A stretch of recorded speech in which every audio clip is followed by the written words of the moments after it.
really shining a bright light on the industry and driving it forward at a enterprise corporate level? Well, thank you so much. So, thank you for that question, and thank you for everyone for NFT Week for coming out to Miami. Miami-Dade County is in as one of the first county in America to officially allow our employees to take part of their salary in crypto, as well as to some of the more legacy, like Instagram, like and Face Clan as well, and it was really, really special. I think one thing we're seeing is that everyone knows that this is next, right? Like, as you mentioned, we recently launched the Now Pass, which represents the future of tokenized media for us. And for us, it's like technology has always driven storytelling forward, from the printing press to digital to mobile. This is just the next phase, and I think that these bigger brands and these bigger corporate partners recognize that, like, even if they don't fully understand this, they need to be a part of this, and they need they can't afford to ignore this anymore. And I think that's a really critical thing, because prior to NFT Now, I was in the music industry and media. I was at Billboard for 5 years, did all the dance music there, Billboard Dance, ran Spin Magazine, and I remember trying to get people in the creative industries and music and to care about this technology, and it was crickets. But after the advent of NFTs, all of a sudden, they can no longer afford to ignore it. And I think that was like a clarion call that's really brought culture, crypto, and now commerce together in a way that's really, really fascinating. And I think that's a perfect transition as well there too. Let's start with Michael. From a retail consumer perspective, what trends are you seeing driving the industry? Is that one for me too? No, Michael. Okay, yeah. Michael. I'm sorry, for retail? Retail consumer trends. Yeah, so I would say basically, look, for consumers, NFTs, a lot of the headline news has been about why are you paying millions of dollars for monkey pictures, right? But that's not really what it's about. I mean, people are missing the fact that it's one of the fastest growing ways of building a community. I mean, the fact that, Miami-based project like Bored Ape Yacht Club was able to innovate and to be able to take the ability to own part of a brand that became a $5 billion brand in 2 years, that you could have gotten in at the ground floor for $200, and they just done everything right so far. And it's just really at the start of innovation where you're able to go, because it's really about building community. And the fact that art is sometimes attached to it, art's attached to all sorts of brands.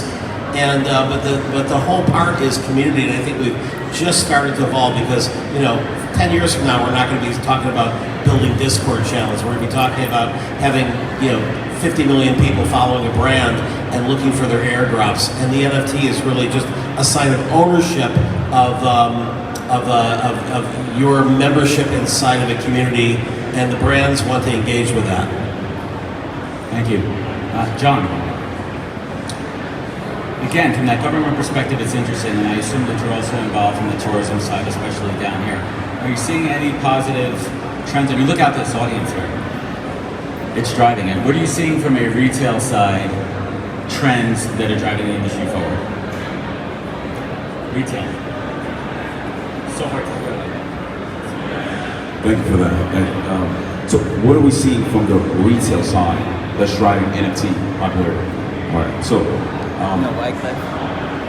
for me, from our side, just to kind of piggyback off the brother here that was saying that the NFTs are just a tool. It's a platform. It's a very good platform, but it's about the community and the underlying function or utility with it. What we see is a number of different NFTs that have utilities within the city, or within the county, or within municipalities. So we have a number of different proposals for NFTs that actually, we call it ERP NFTs. All right, so we have a partnership with the Miami-Dade County School District. We're developing different technologies for them. In the future, your child's grades will be on their NFT, their badge, and you'll be able to geolocate when they come in, and the grades will be in real time, personally to them. All right, we'll be able to track and monitor a number of different things. And I don't like to say track and monitor because I'm a real blockchainer, but I'm also a government person. But for all the good ways, right? in addition to education, and the hospitals, public services, a lot of the suffering, a lot of the challenges that we face here in Miami.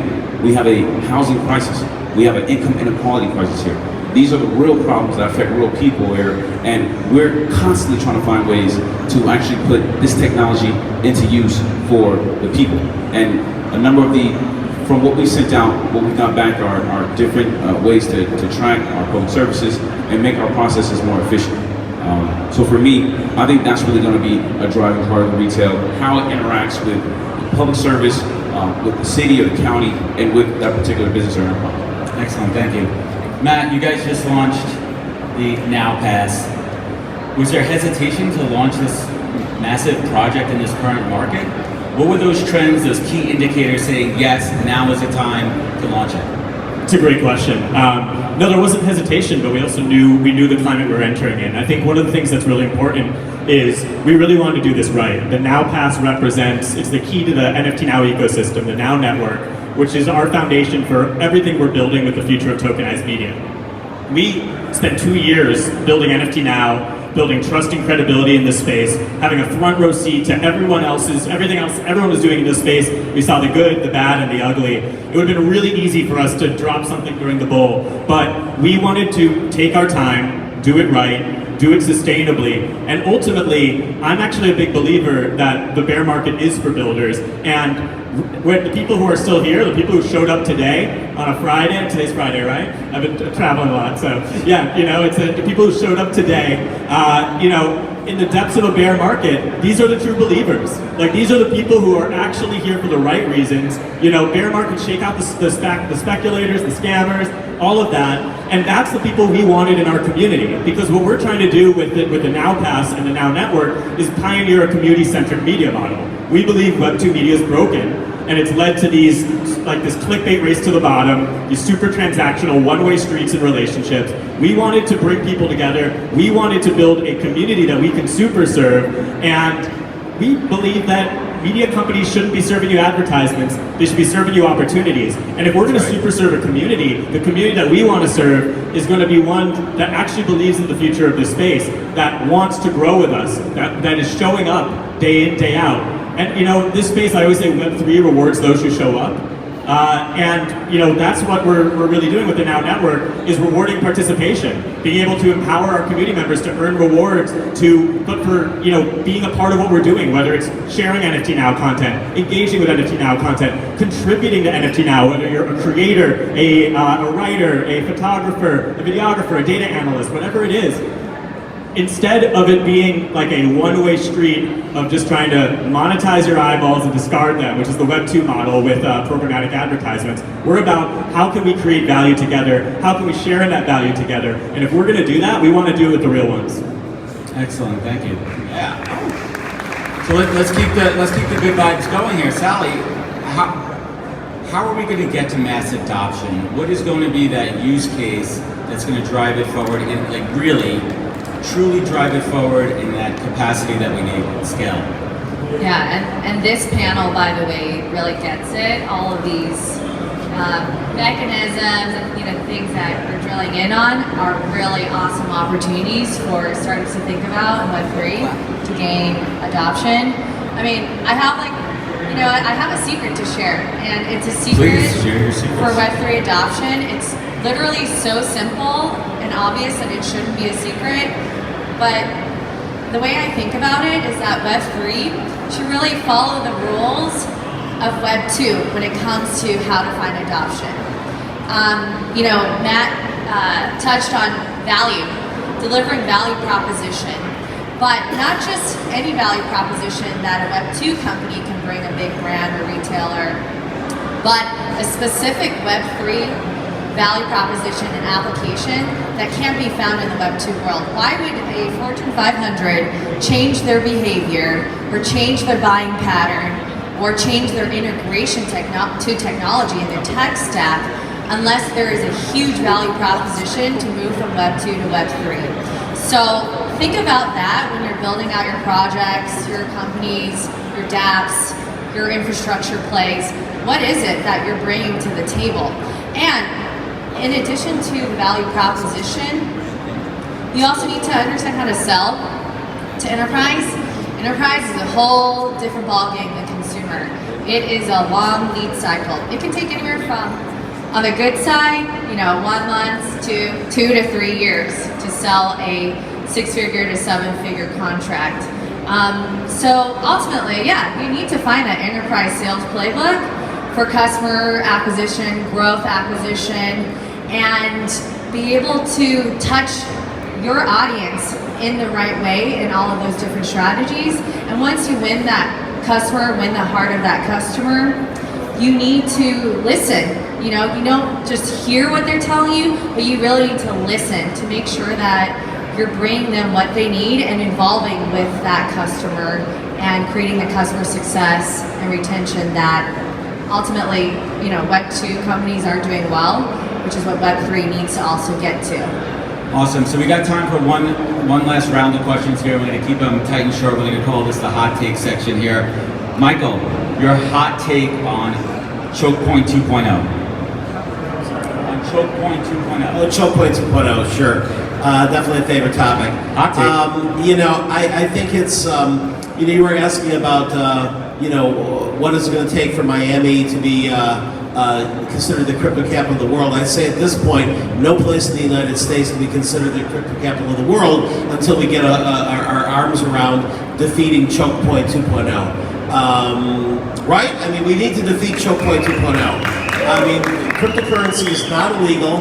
It's amazing that 80-year-old people are able to go in and just make executive orders saying that cryptocurrency has no use case. No use case. That was this week for Biden.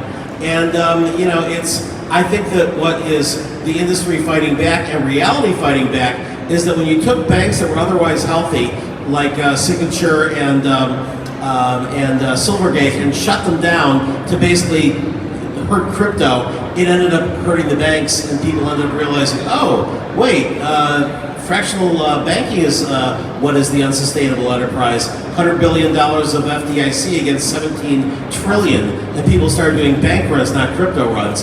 And so there's a phrase that's attributed to Gandhi that says, first they ignore you, then they laugh at you, then they fight you, then you win. And I think we're in the fight you phase right now. That's right. Chairman Beaudry, regulation versus enforcement. Where do we stand? Well, Finance specifically. Well, thank you for that question. I would say you need to enforce regulation, but I wanted to actually just kind of follow along to the question you have on the floor. What is it going to take to move us to the next level to get to mass adoption? This is something we contemplate often. It takes all of you. It takes us. It takes the sky and the ground. We need legislation, but we must have participation from the blockchain community. Amen? Unity. I know that we love the word decentralized. Like that's the essence of blockchain. But humans need centralization. We need unity, right? So I am very fortunate to be in a small group for the federal bill, for blockchain, back and forth to DC often. And it's one of the greatest achievements of my life. But one of the biggest challenges that I see from all the conferences, all the sessions, all the different symposiums, is this positioning of government as some analogous entity, some automaton that's looming in the dark. When the government is us, when the government is the people. And we damn sure know that no 80-year-olds or 90-year-olds know enough about the blockchain to properly make any type of legislation. So what it is for us to dig down into our natural characteristics of being proactive, of being researchers, of being unified in a collective network, anonymous but also open, right? To do that on the legislation side as well, right? And to actually find who the regulators are, find out what's happening in legislation, propose legislation yourself, or get together, because if we don't do it, it will be done. Awesome. And if there's no rules on the books, then courts can't adjudicate on it. If courts can't rule on it, insurers will not insure it. If insurers can't insure it, businesses won't adopt it. If the business community doesn't adopt it, we have a challenge to mass adoption. Awesome. Well, we're getting the high sign here, but real quick, is NFTs a bad, dirty word? Yes or no? I don't think so. I think the term is going to stick around a lot more, longer than people think. I think that this is the term that people have now associated with something transformative and different. And I know that brands may not want to use it, and they may choose not to. But I do think that the comparison to the MP3, I get it. And at a certain point, we're going to stop talking about NFTs. We're going to start talking about just how they actually help people. It's going to recede to that layer. But the actual term NFT, I don't see it disappearing. A lot of people think it's going away, and I think it's going to stick around longer than people think. There we go. Sally, final word. How are we going to win hearts and minds in Web3? 2 words. 2 words, okay. You can go 3. Okay, so this is more than 2 words, but I was thinking about this on my way here, and the whole panel here is, crypto native folks. They are in crypto organizations today, and I'm the one that's sort of the outsider looking in. I'm calling myself the crypto immigrant. And the reason why is because I've had to learn a whole different language, build out a whole new community, learn a whole different culture. So for me, coming in from Web 2 world, transitioning to Web 3, there's so much to learn and so much scope, but let's just make it digestible. Let's make it super freaking easy for people to get it and join us and blow this thing together, blow this up together. Well, I want to thank my esteemed panel here, everyone in the audience. I want to thank Gianni, Julie Lamb, Ralph down over there. Thank you everyone for having us. Find us here on the panel. Find everyone. We're on Twitter, we're on LinkedIn, we're all over the place. Enjoy the rest of the conference. Stay curious, take care of each other, and we'll see you guys soon.